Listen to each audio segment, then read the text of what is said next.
नमस्कार दोस्तों, राधे राधे। प्रेम से बोलिए विघ्नहर्ता की जय। आज हम बुधवार की पौराणिक कथा सुनेंगे। बुधवार की व्रत कथा सुनने से भगवान गणेश हमारे सारे विघ्नों को हरते हैं और हमारी मनोकामना को पूर्ण करते हैं।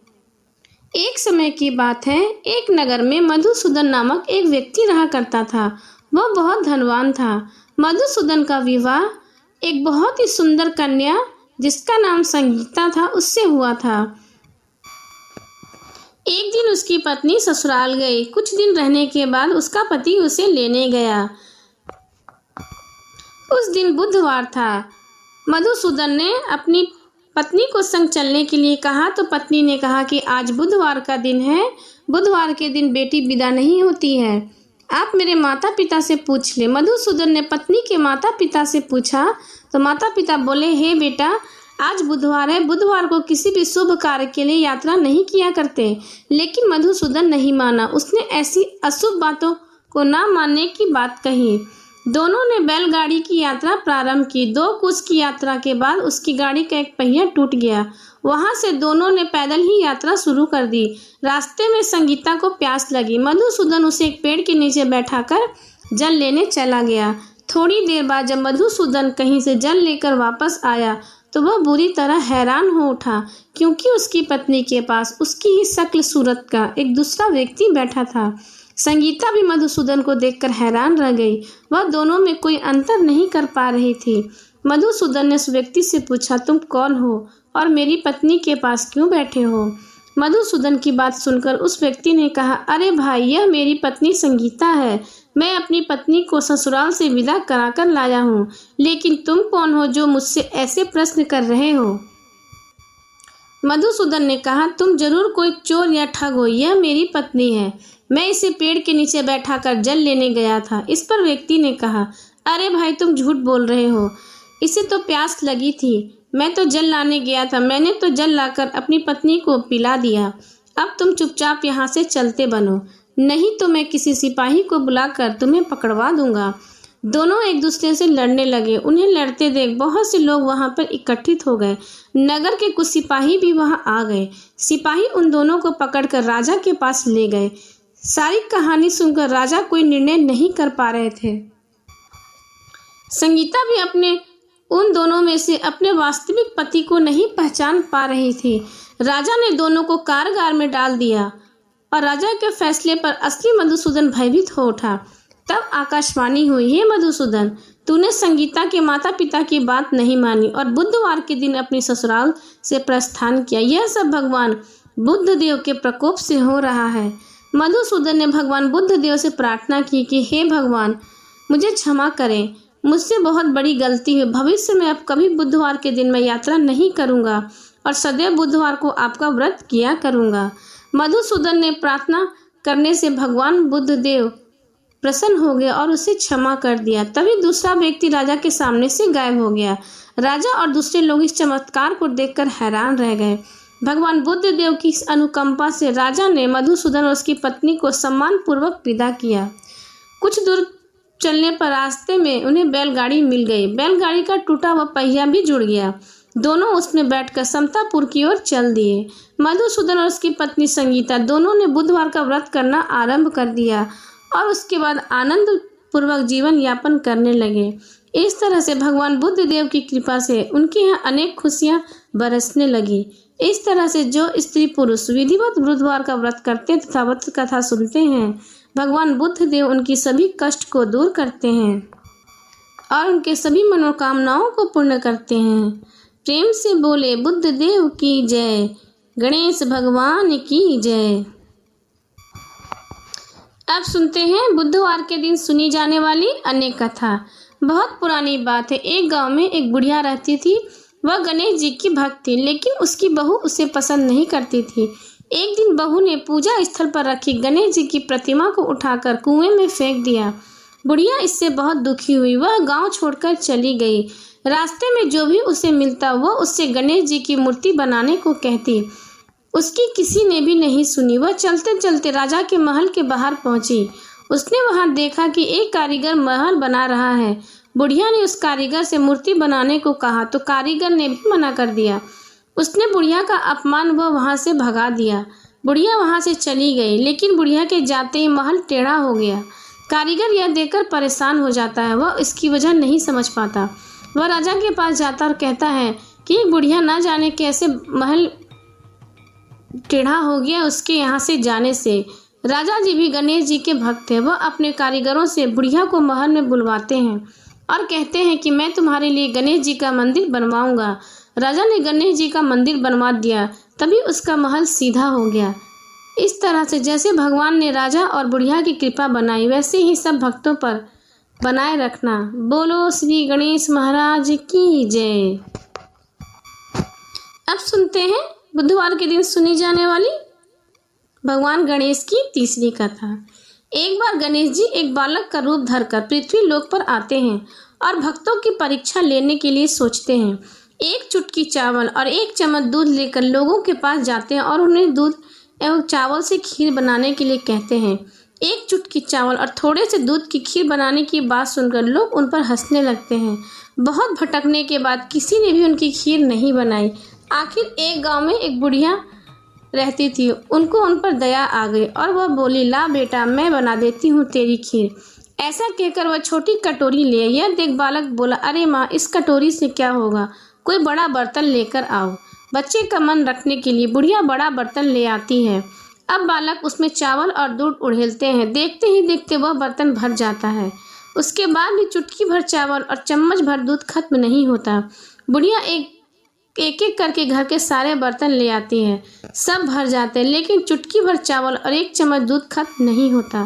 तब बालक बुढ़िया से कहती है कि वह खीर बनाने के लिए सामग्री को चूल्हे पर चढ़ा दे तथा गांव में जाए और सबको खाना खाने के लिए निमंत्रण देकर आए।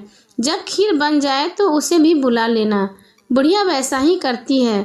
जब खीर बन जाता है तो वह बच्चे को बुलाकर लाती है और सारे गांव को बुलाती है। सारा गांव खीर खाकर चला जाता, लेकिन उसके बाद भी खीर बच जाती है। बुढ़िया पूछती है कि वह इसका क्या करे। तब बालक ने कहा, इस खीर को घर के चारों कोने में बर्तन सहित उलट कर रख दे माँ, और सुबह तक ऐसे ही रहने देना।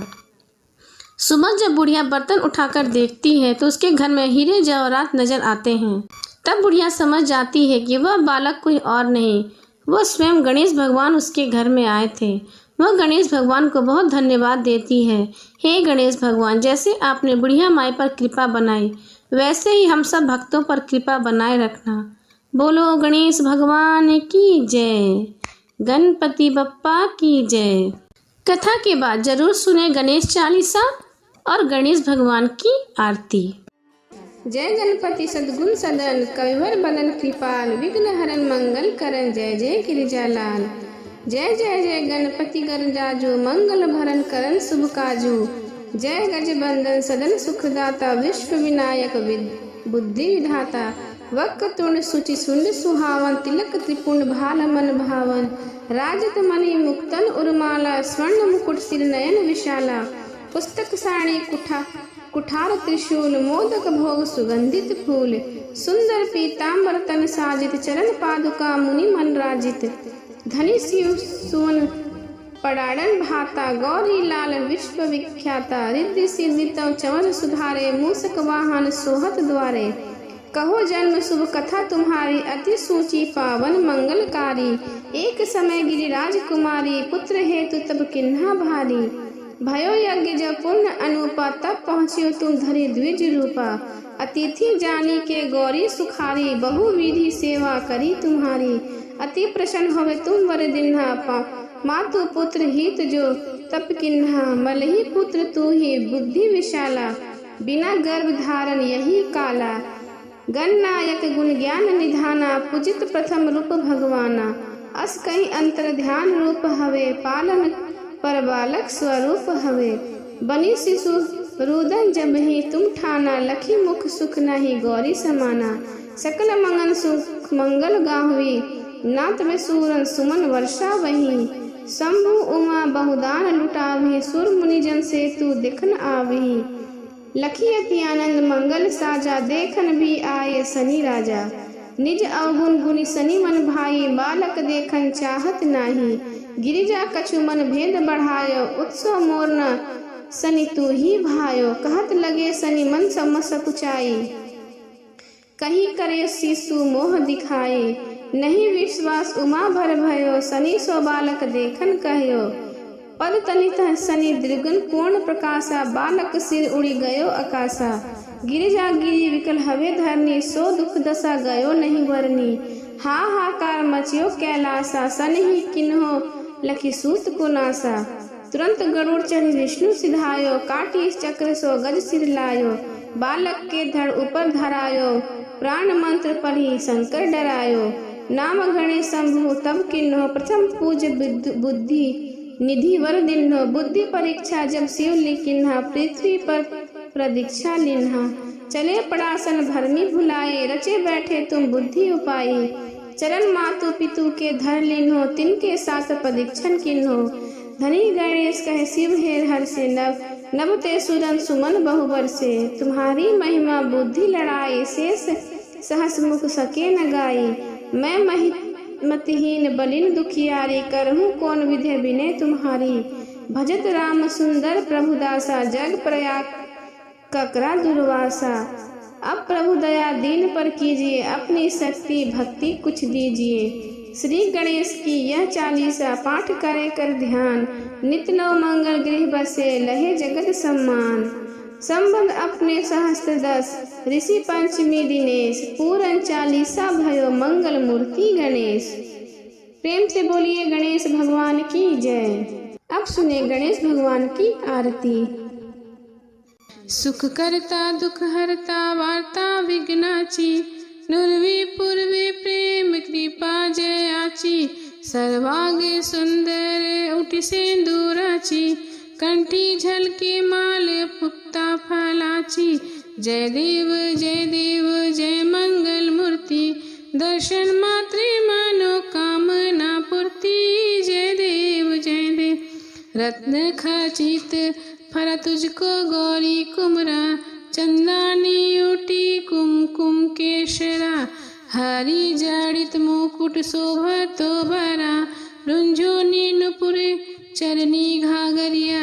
जय देव जय मंगल मूर्ति, दर्शन मात्रे मनोकामना पूर्ति।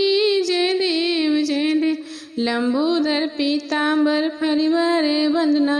सरर सोंड वक्रतुंडा त्रियणा। दास रामाचा वाटे पाहिषदना। संकटि पावे निर्वाणी रक्षावे, सुरवर वंदना। जय देव जय मंगल मूर्ति, दर्शन मात्रे मनोकामना पूर्ति। जय देव सिंदूर लाल चढ़ायो अच्छा गजमुख को। तो निर्दिल लाल विराजे सुत हरि गौरी को। हाथ लिए एक लड्डू साई सुरवर को। महिमा कहे न जाए लागद हूँ पद को। जय देव जय मंगल मूर्ति, दर्शन माते मनोकामना पूर्ति। जय देव वक्रतुंड महाकाय, सूर्यकोटि संप्रभा। निर्विघ्ने कुरु मदेव, सर्वकाय सर्वदा। प्रेम से बोलिए गणेश भगवान की जय।